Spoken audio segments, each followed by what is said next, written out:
Marvel Studios has just released a sizzle reel titled Marvel Studios Celebrates the Movies, and it gives us a tiny bit of never-before-seen footage from both Black Widow and Shang-Chi and the Legend of the Ten Rings, as well as titles and dates for future movies up through the summer of 2023. And lastly, the highlight of the trailer was seeing the very first footage of Chloe Zhao's Eternals, due out in November of 2021. So let's talk about that first, and then later we'll share our thoughts on the other upcoming films mentioned, as well as the upcoming MCU projects that were not mentioned in this sizzle.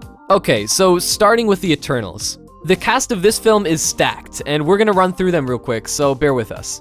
Up first, Angelina Jolie is playing Thena. Then you have Richard Madden playing Icarus. Kumail Nanjiani is playing Kingo.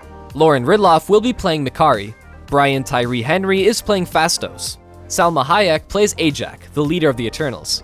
Leah McHugh plays Sprite. Don Lee will be portraying Gilgamesh. Gemma Chan is Cersei. Barry Keoghan is playing Druig. And Kit Harington will be playing Dane Whitman, the Black Knight. We will be making a video breaking down the Eternals and explaining who they are in the comics and how they're translating over to the film, so we'll skip the biographies for every character in this video and instead focus on what we see in the trailer. Stay tuned for that Eternals video. Now, let's break down this trailer's footage. For anyone who saw Chloe Zhao's film Nomadland, which just won the Oscar for Best Picture and Best Director, you will quickly recognize Zhao's style in the first few shots we have from Eternals. She replicates the feel of that film in this and shoots as much as she can in camera. This film is reported to be mostly shot in camera with CGI only being used when necessary.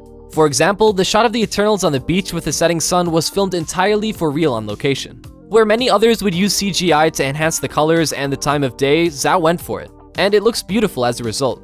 This movie was also shot on 16mm film, making it the first MCU movie since Phase 1 to be shot on film.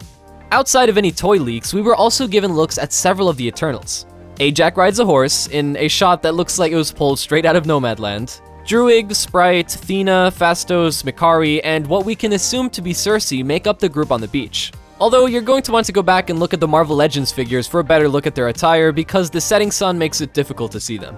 And speaking of Druig, he may be a villain of the film. Druig is the cousin of Icarus and one of the Eternals, but he's also considered the Lord of the Flames and Nightmares. That just sounds sinister, doesn't it? He is near immortal, has telekinesis, he can fly, and he has superhuman strength and stamina, among other powers. Druig was always the problematic Eternal who often enjoyed torturing people. The comic version of the character looks evil, and judging by the first image of the group at D23 in 2019, that look appears to be slightly carrying over into this film.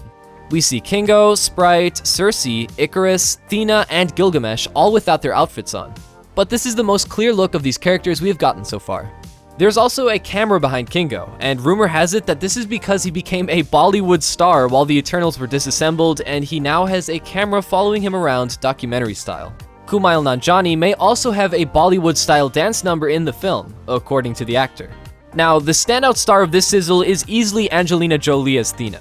The shot of Thena holding her sword is absolutely beautiful. There's a reason it's the main thing everyone's talking about. The way the partially transparent blade lights Jolie's face while keeping everything else in shadow is gorgeous. Zhao and director of photography Ben Davis really hit it out of the park with the cinematography in this film just based on the few shots that we saw. Now, one of Thena's powers is the ability to manipulate and project cosmic energy at will, allowing her to create any weapon of her choice. In this shot, she is holding a very elegant golden sword that we can assume was created from said cosmic energy. After reminding us of the November 5th release date, we did get to see a little bit more of the film. Mikari, Thena, Gilgamesh, Icarus, and Kingo stand in front of the big blue building that is once again a practical set, and it looks to be in Egypt, judging by a later shot. Following this shot, we hear Cersei utter the words, "We're the ones who changed everything." This is a nod towards the time hopping we will see in the film, as the Eternals were around tens of thousands of years ago and have been in the MCU the entire time. We will learn about their past as well as pick up in the modern day MCU. A synopsis for the film from last year mentioned that the film does take place after the events of Avengers Endgame.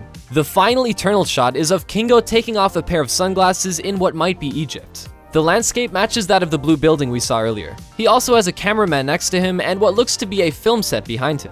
Maybe the rest of the Eternals come to pick him up while he's filming a movie? Noticeably absent from this trailer is Kit Harington. Every other character shows up, but not him. Perhaps this is alluding to the fact that he's not a main character, but rather a side character who may only be teased as Black Knight, but not fully hold the mantle yet. Set photos have shown him with Cersei, and he is reportedly going to be a love interest for the character. Kevin Feige has also confirmed that if the film were to have a lead character, it would be Cersei. A younger Thanos is rumored to appear in the film, as he was an Eternal alongside his brother Star Fox. The Eternals will find themselves facing off against the Deviants, the very group that the Eternals were created to destroy. Now, also included in this wonderful sizzle trailer were the release dates for some of Marvel's upcoming projects, as well as title reveals for a couple of other films in the works. Let's talk about those now. They reminded fans that Spider-Man No Way Home will be released this December 17th. Though the movie is finished filming, no footage was shown of this film in the sizzle, making it the only 2021 MCU film not to have footage. This choice seems odd, but maybe Marvel is choosing to wait for an official Spider-Man trailer to release any footage. Doctor Strange in the Multiverse of Madness will release on March 25th, 2022, and will pick up sometime after the events of both WandaVision and Spider-Man No Way Home, with Elizabeth Olsen set to return as Wanda Maximoff in the film alongside Benedict Cumberbatch. Thor Love and Thunder releases on May 6th of next year, with Natalie Portman portraying Jane Foster Thor. 2 months later, on July 8th, 2022, the Black Panther sequel will be released in theaters. Its official name is Black Panther: Wakanda Forever. The title teases that the film might have a larger focus on Wakanda as a whole instead of focusing entirely on its lead character. The film will not be recasting Chadwick Boseman, meaning we will have a different character altogether take on the title of Black Panther. Most people believe that would be Shuri, as she would be the next in line for the throne. Some others believe that it could be M'Baku or Nakia, and some also think that Killmonger will be brought back to life to take up the mantle. The film has also been reshaped to respect Chadwick Boseman. And with a Wakanda series coming to Disney Plus sometime in the next few years, it would make perfect sense for the Black Panther sequel to have a larger focus on the country of Wakanda, to help establish that show and the world it takes place in. The second and final title reveal was immediately after. On November 11th, 2022, the final MCU film of that year will be released. What has been referred to as Captain Marvel 2 for several years now has officially been titled The Marvels. This confirms that the movie is not solely a Captain Marvel story. It is a team-up film that will consist of the likes of Captain Marvel, Miss Marvel played by Iman Vellani, who has a show releasing either at the end of this year or the beginning of next, and Monica Rambeau, who we last saw in WandaVision. In the comics, she has had the names Captain Marvel, Photon, and Spectrum. Due to Carol Danvers still having the Captain Marvel title, the MCU will either name her Spectrum or Photon. There is speculation that this film will tie directly into the Secret Invasion series that is releasing in the next few years. The post-credits scene of WandaVision gave us the return of the Skrulls and teased that Monica would be going to space to meet up with Nick Fury. With Carol also in space, it's obvious that the film will be cosmic. There may be a hint at the end of the Miss Marvel show to tease her going to space in the Marvels. But somehow these three heroes all have to come together, and it's looking like that team-up is going to be somewhere besides Earth. The logo also reflects this team-up. The font and the term Marvel, of course, comes from Captain Marvel. The S comes from Miss Marvel's logo. And the star logo right in the middle is the symbol of Spectrum or Photon. And that's it for new titles. But Marvel also went ahead and gave us release dates for 2 of its 2023 films. Ant-Man and the Wasp: Quantumania releases on February 17th, 2023, and the long-awaited Guardians of the Galaxy Volume 3 will release on May 5th, 2023. Marvel closed out the sizzle by reminding fans of the upcoming Fantastic Four film directed by John Watts. While no official release date was given, it is rumored to be releasing in the summer of 2023. But there's more. Marvel showed only a handful of their films for the sizzle, but there are plenty more in the works. For starters, Falcon and the Winter Soldier creator and lead writer Malcolm Spellman was shocked at just how few movies Feige has actually told fans about. There are a ton more waiting to be announced, but we'll probably have to wait a little while before learning of all the new ones. Some of which are almost certainly X-Men films and 1 or 2 more Avengers movies. And speaking of X-Men, the first mutant-related MCU film has been confirmed. Ryan Reynolds is returning for Deadpool 3 and is being written by Bob's Burgers' Molyneux sisters. A release date and official title card were not shown in this sizzle. Also not shown in this sizzle was anything for Blade.